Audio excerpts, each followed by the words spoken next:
Бүгдтэй нь энэ өдрийн мэнд хүргье. Одоо болоосон уу? За үйл яваад байлаа. За өнөөдрийнхөө бичлэгээр та нар сонирхолтой санагдаж магадгүй гэж бодоод нэгэн арал дээр болсон үйл явдлыг буюу одоо түүхэн үйл явдлыг дэлгэрэнгүй судлаад хүргэхээр шийдлээ. Ингээд тухлан суугаад таалан сойрох нь уу.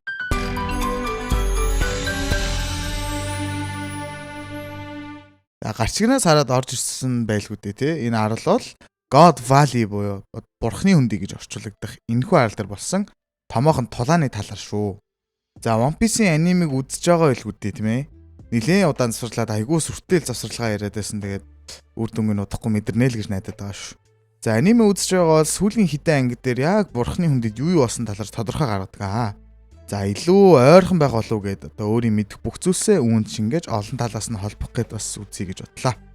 За бурхны хүндий гэж яг юу болохыг мэдэхгүй байвал товчхон тайлбар өгье л та. За бурхны хүндий гэж яг ямар арал гэдэг юм бэ гэхээр асар өндөр ийм хад ч юм уу уулыг бүр яг голоор нь цавчаад хоёр хуваацсан юм шиг тийм ийм уултай. За тэгээд мөн энэхүү арлын одоо үржил шимэн айгүй тийм сайн гэс нэг тийм арал байдаг юм байна л та. За тэгсэн 38 жилийн өмнө Тэнгэрийн луунууд за бурхны хүндий гэх нэртэй газрын бэд юм биш дээ. За бид бол бурхад бид бол ариун арал дээрх марижод амьдардаг. Бидний амьдарч байгаа газараас өөр бурхан юм уу ариун гэж нэрлэгдэх арал байх ёсгүй гэсэн одоо ийм батгах санаагаар л ийм устдах үйл явдлага ажиллагаа хийсэн юм шиг байгаа юм л та. За үнэн нь юу юм бэ гэхээр та агнах фестивал юм уу? Нэг ийм юм зохиосон байгаа. За тэгээд энэхүү тэмцээн дээр бид одоо Saint Figurland-ийн бүр яг анимийн дүрийг хардаг. Манга дээр хараад бид нар яг ямар үстэйг нь мэдэхгүй хүмүүс улаан гэж хэлсэн боловч үгүй байж таарад шар үстэй байж таардаг юм л та. За тэгээ Figurland энэхүү тэмцээнд оролцож байх юм байна. За тэгээд бяцхан Kumagч бид энд хардаг. Тэгээ тэмцээн ер нь бол айгүй энгийн. За тэдний авчирсан онцгой боолуудыг алвал тодорхой оноо авна. Жохон өндөр. За мөн энгийн иргэдэгч бас ингээд аалж болноо. Буюу даагнж болноо. Гэвч оноо нь жохон бага юм байна. За тэгээ хэдэн цагийн дотор хамгийн их оноотой хүн хэм байна? Түн шагналыг өгөх иймэрхүү тэмцээн байгаа. За шагналын хувьд болохоор Pop Gems буюу одоо Kumagi идсэн байгаа жимс тийм ээ. Тэгээ загас жимс модель луу буюу одоо Kaido-г идсэн тэрхүү жимс байгаа юм аа. За тэгээ мөн бусад хэд хэдэн шагналууд байдаг ч гэсэн тодорхой ийм детальтай гаргаж ирдэггүй. Зөвхөн яг энэ хоёр шагналыг айгүй голчилдог. Гэвчиг яг тэнд айгүй олон ийм авдрууд харагддаг шүү. За тэгээд тэр шагналууд нь яг юу байж болох юм бол та тийм ээ. Сайн бодоод үзээрэй. Би бас жоохон гаргалааг нь гаргах чаалгаа шүү. Та нар ер нь юу гэж бодох нь вэ? Сонирхолтой санагтаад байна. За дараагаар нь The One Piece анимигийн 1130 дугаар анги дээр яг эдгээр үйл явдлууд өрнөсөн байгаа. Үзээгүй үзээрэй. Тэг ингээд тэмцээн эхлэхэд Kuma маань Ivanka болон түүний дүү гих Jinny-тэй таараад тэр гурав нийлээд эрхчлөөний дайчид болж тусгалын армийн яг үнцийг ингэж тавьдаг юм байна л да. Тэгээд ийм эрхчлөөний армийг үүсгээд өөрсдийнхөө эрхчлөөний төлөө тулдаж нуугдаж ам гарах бүхий л аргуудаа хэрэглэсээр байгааг ингээ харж чаддаг. За тэгээ Гиний бурхны хөндий гих арал дээр хоёр төрлийн жимс мөн бас бусад шагналууд байгаа гэж дэндэ мүшигээр бүх дэлхийд даяар ингээ тохоо далаа тараачдаг юм байна л да. За тэрнийх нь үндснээс нь болоод далаан дээрэмчд ирсэн. Тэгээ үүнд нь Rox-ийн далаан дээрэмчд мөн Roger-ийн далаан дээрэмчд. За сүүлд далайн цэргийн тэнгисийн цэргийн нэмэлт хүчээр Garp ирдэг. За тэгээд тодорхой тулааныг нь харуулдаггүй ч гэсэн бид нар яг юу болсныг тодорхой тест дараалтайхан танаас түргий гэж бодлоо. За хамгийн ихэнд нь болохоор за Ivanka за хэрэг чөтгөрийн жимсүүдийг бид нар идчих юм бол бүр батны амьд гарах юм байна гэж итгээд бүр яг энэ данд дайжин ихлээ далайн дэрэмжт ирлээ гэдэг яг энэ шуугаан дунд нь Kumag дагуулад бүх шагналуудыг хулгайлцдаг. За тэгээд яг эдхийн даваан дээр Big Mom гарч ирээд түнэс жимсийг булаагаад авчнаа. За хэрэг жимсийг идсэн бол бас л их л ийм сонин гаж харагддаг ийм луу харах нээл гэсэн үг байна шүү дээ тийм ээ. За тэгээд Kuma болохоор яг уйллаад цухтааж ахта жимсээ идээд амжичнаа. За мэдээж энэ гурав амьдгаараа цаашаа ингээ явна. За дараагаар нь юу болсон бэ гэхээр Тэнгисийн цэргийн Баатар гих цолыг Garp яг энд олж авдаг. Учир нь Rox-ийн далаан дэрэмчтэй Roger-ийн далаан дэрэмчтэй нэгдэн буулгаж авдаг гэж аль эртнээс л гарсан. Тэр дай маань яг энд болсон гэсэн үг байхгүй. За одоо арай өөрөөр бодоод үзье л та. За ийм үгэн зүгээс авч үзвэл бурхны хүндид за Saint Figurland байна. Гигийн Saturn байна.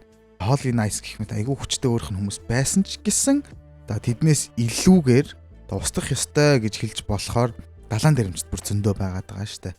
Тэгээд даанч тухайн үедээ Mother Flame буюу одоо тэр нэг амар юм ашиглаж чадахгүй учраас тэднийг шууд устгаж чадахгүй байгаамаа. Гэсэн бас нэг юм бодогдлаа л та. Бас зөв л ах тийм ээ. Хэрвээ тэр байсан бол зүгээр за бай бүүм гэж бүгдийг алаад далайн түвшин нэмэгдээл инкэл байсан баг. Харамсалтай тийм юм а тухайн үед арай ашиглаж чадахгүй байсан баха. За Roxy-Beck-ийн хувьд нь штэ. Энэ арал дээр яг ингээ ялагдаад ор сургуу алга болсон уу эсвэл үгсэн үү бүүм юм. Ямар ч тач түүнийг буулгаж авсны дараагаар Roger Garp за өөрийнх нь хүүг үлдээх хэмжээний ихтгэлтэй хүн юм байна гэж одоо дүгнсэн байж магадгүй. Одоо Roger маань Garp-ийг те. За тэгээд мөн Sebek-ээс маш чухал мэдээлэл авсан уу? Эсвэл яг шагналуудын нэг нь тэдэнд энэ мэдээллийг өгсөн үү? Бүүмэд. Яагаад тэгэхээр яг энэ тулааны дараагаар Roger дэлхийг тойроод бүх poneglyph-уудыг олоод Road poneglyph-уудыг уншаад, Red poneglyph-ийг хүртэл уншаад те One Piece-ийг олоод далайн дээрэмчний хаан гэх цолыг хүртсэн. Яг энэ дайны дараагаас эхлээд. За тэгэхээр бидний мэдэхгүй одоо энэ нэг сайн мэддэггүй Sebek гихч чинь 38 жилийн өмнөх энэ One Piece ертөнцийн хамгийн аюултай мөн хамгийн эрхчлөөтэй нэг юм хүн болж таарж байгаа юм л та. За тэгээд мөн одоо асар хүчтэй далайн дээрэмчдэг өөрийн далбаан дор нэгтгэхэд одоо дэлхийн бүх нууцуудыг аль мэддэг байсан учраас одоо Roger их тулаантай одоо тулааныхаа дундуур те түнд ийм байдгийг шүү чи ийм үг мэдэхгүй байна гохны юм ярьсан болоо гэж бас бодлоо. Тэгээ Sebek-ийн энэ багийн гişүүдийг энэ жоох ингээд харж үзлээ л те. Тэгээ үүнд нь Big Mom байна, Kaido байна. Golden Shiki одоо Roger-тай нэг эсрэг нэг хийдэг. Айгүй ийм өндөр чуцтай ийм залуу байна.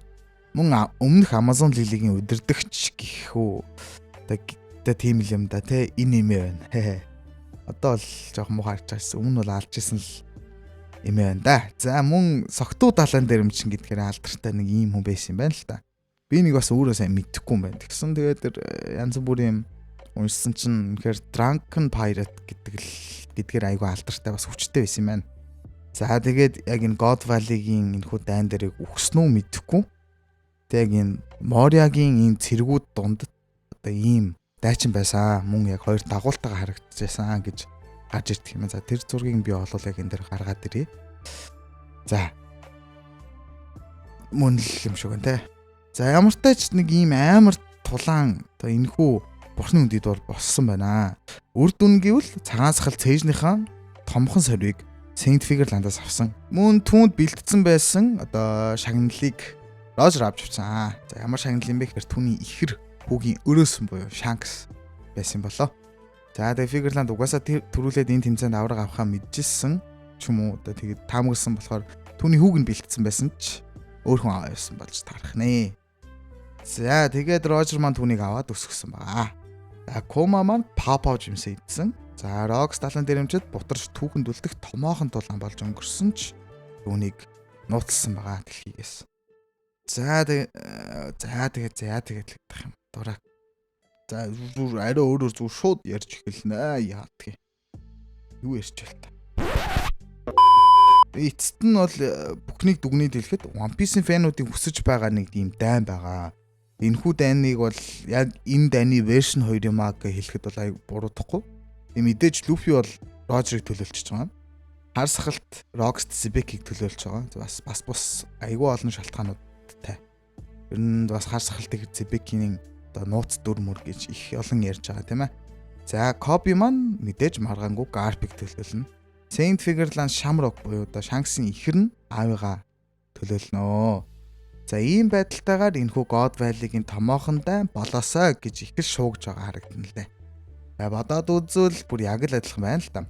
Хар сахалтай багийнхан бол нэлээд хүчтэй. Бүгд бас өөрийнхөө чадварт нийцсэн бүр тийм төрийн жимсүүдийг сонгоод авчихсан. Эсвэл даварцсан баг байгаа штэ. Тэгээ мэдээж энэ хамгийн сүүлийн дайн бол биш л байх ах л та. Та нар тэр сүүлийн Gorosei-тэй хийдэг тулаануудыг ер нь анзаарсан бол энэ тавыг ер нь яг яаж дийлэх юм бол тоо гэж амар их бодоод байна л та ер нь. Айгүй хэцүүхэн харагдаад байгаа. Тэгээ магадгүй дэрсэн малгайтнууд энэ Scooper Gaban гэх Roger-ийн зүүн гар гэдэг байгаа те.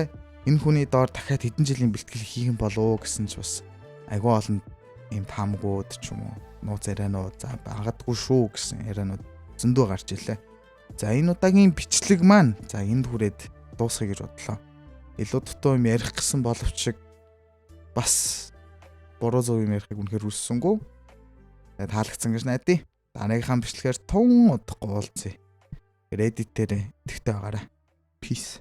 Миний талд орон чиний имэ. Ваня дандаа догшаа нандуурч ирсэн.